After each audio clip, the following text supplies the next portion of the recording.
Bapak Ibu saudara-saudari yang terkasih di dalam Yesus Kristus, selamat pagi, salam sehat untuk kita semua. Bapak Ibu, mari kita mengawali perenungan kita di dalam sapaan pagi dengan bersatu di dalam doa. Mari Bapak Ibu kita berdoa. Tuhan Yesus yang baik, kami bersyukur untuk hari yang baru yang Tuhan sediakan untuk kami anak-anak-Mu. Kami hendak mengawali hari ini dengan kembali merenungkan firman Tuhan. Tuhan yang pimpin, Tuhan yang hadir di dalam perenungan kami. Terima kasih ya Tuhan, di dalam nama Tuhan Yesus kami berdoa. Amin. Bapak Ibu saudara-saudari yang terkasih, perenungan kita pada pagi ini diambil dari Ester 8 ayat 1 sampai 17. Ester 8 ayat 1 sampai 17. Saya memberikan tema pada pagi hari ini dengan pertolongan Tuhan tanpa batas. Bapak Ibu, mengawali perenungan kita, saya mau menanyakan sesuatu. Bapak Ibu, apakah Bapak Ibu masih mengingat makanan yang Bapak Ibu makan di tahun yang lalu? Tepatnya tanggal 29 September tahun 2020. Adakah di antara kita yang mengingat? Kalau saya pribadi, Bapak Ibu, saya tidak mengingatnya. Lalu Bapak Ibu, apakah ada yang ingat juga makanan yang kita makan di bulan yang lalu? Tepatnya tanggal 29 Agustus 2021. Kalau saya juga tidak ingat Bapak Ibu, apa yang saya makan pada tanggal tersebut. Lalu Bapak Ibu, apakah ada yang ingat ketika kita makan pada minggu yang lalu, di hari Kamis yang lalu? Nah, Bapak Ibu, saya mulai mengingatnya. Saya pada Kamis yang lalu memakan sayur asem. Itu makanan favorit saya, Bapak Ibu. Bapak Ibu makan apa? Ingat tidak? Nah, lalu Bapak Ibu, adakah yang ingat makanan hari lalu? Hari Rabu? Kemarin saya makan sayur bayam, Bapak Ibu. Nah, Bapak Ibu makan apa hari kemarin? Nah, kalau hari ini, Bapak Ibu kira-kira mau makan apa sih? Atau apa yang dipikirkan oleh Bapak Ibu? Makan apa nih hari ini? Nah, Bapak Ibu, menarik sekali ketika kita mengingat makanan yang kita makan dari tahun yang lalu, bulan yang lalu, dan hari yang lalu, minggu yang lalu, ya, bahkan mungkin hari ini.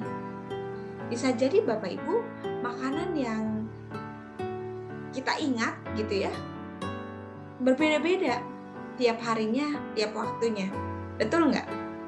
Nah, itu juga ternyata Bapak Ibu yang mau disampaikan oleh kebenaran firman Tuhan, bahwa pertolongan Tuhan tidak selalu sama, bahkan dikatakan selalu baru di dalam kehidupan manusia.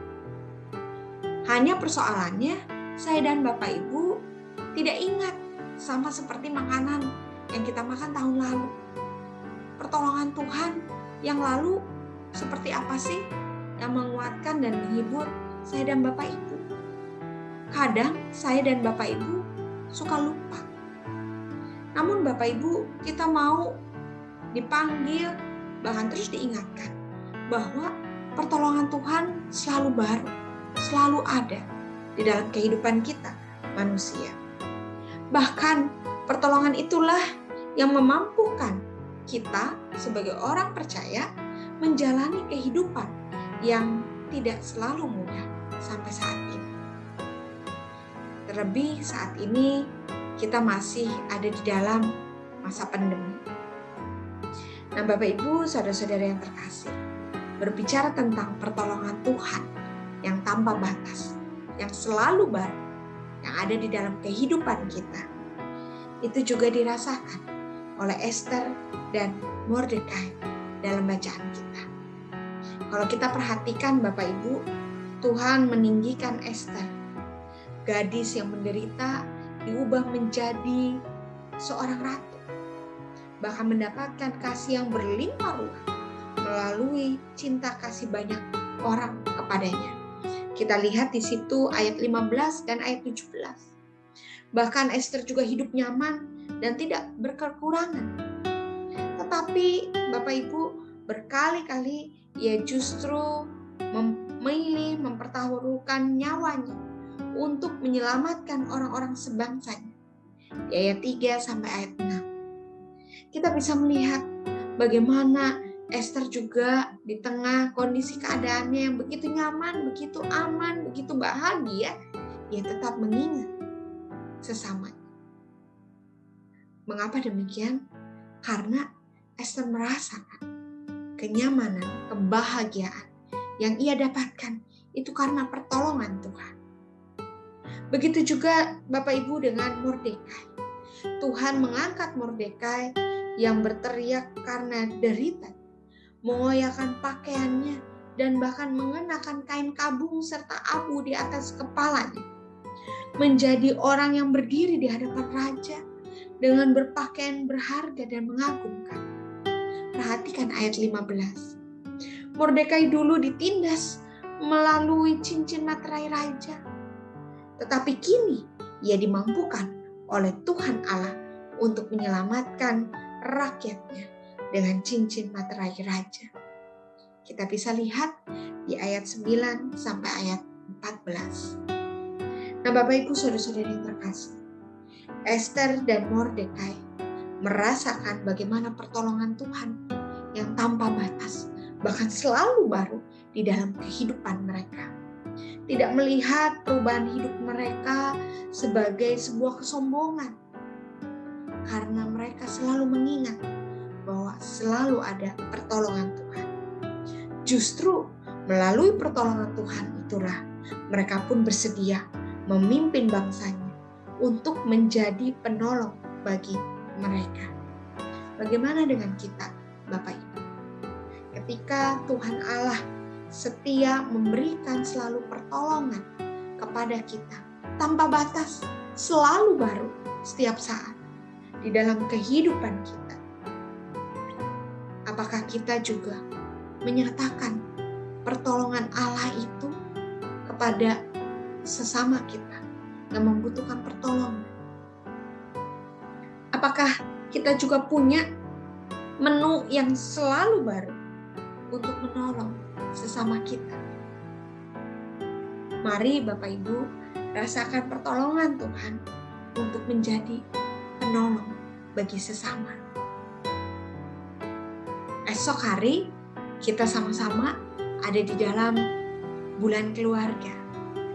Di bulan Oktober, saya dan Bapak Ibu akan kembali menikmati, merasakan pertolongan Tuhan yang memulihkan kita sebagai sebuah keluarga. Dan tentunya pertolongan itu tidak berhenti hanya pada diri kita sendiri. Kita juga diajak, dipanggil untuk menjadi berkat bagi sesama. Mari Bapak Ibu, dengan perenungan kita pagi hari ini, kita juga mempersiapkan diri kita, hati kita untuk mengikuti kegiatan bulan keluarga di bulan Oktober esok hari. Ikuti semuanya, nikmati, lalui, bahkan hadir di dalam pertolongan Tuhan yang memulihkan dan panggilan menjadi berkat. Tuhan Yesus memampukan, Tuhan Yesus memberkati kita semua. Mari Bapak Ibu, kita kembali dalam doa. Kita berdoa. Tuhan Yesus, kami bersyukur pada pagi hari ini kami boleh diingatkan kembali bagaimana pertolongan Tuhan tanpa batas. Pertolongan Tuhan selalu baru di dalam kehidupan kami, anak-anak-Mu. Biarlah itu boleh kembali meyakinkan kami di tengah perjalanan kehidupan yang tidak mudah. Tuhan selalu hadir, bahkan diam, menolong kami. Dan terlebih kami juga dipanggil untuk dapat menjadi penolong bagi sesama kami, menyampaikan pertolongan Tuhan di dalam kehidupan sesama kami. Tuhan mampukan kami, Tuhan tolong kami. Dan pada esok hari ya Tuhan, di bulan Oktober, kami bersyukur kami boleh hadir di dalam bulan keluarga GKI Layur dan Bajem Grand Wisata. Tuhan juga yang boleh mampukan kami untuk menikmati pertolongan Tuhan yang memulihkan keluarga kami dan bahkan memanggil kami menjadi berkat di tengah kehidupan ini. Tuhan,